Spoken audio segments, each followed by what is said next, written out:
જય દ્વારકાધીશ, જય ગૌ માતા। મિત્રો, મકર સંક્રાંતિનો તહેવાર છે એ માત્ર પતંગ ઉડાડવાનો તહેવાર નથી। આ તહેવારના દિવસે દાન, કરુણા અને પુણ્યનો તહેવાર છે।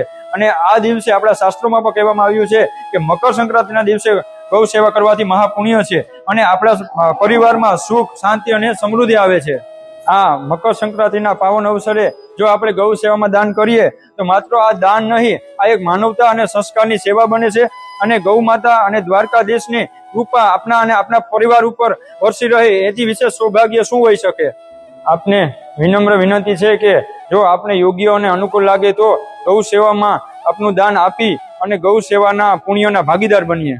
તો ચાલો મિત્રો, આ મકર સંક્રાંતિના દિવસે દાનથી તહેવાર ઉજવીએ અને ગૌ માતાની સેવા કરી અને જીવનને ધન્ય બનાવીએ। તો સૌ મિત્રોને મકર સંક્રાંતિની હાર્દિક હાર્દિક શુભકામનાઓ।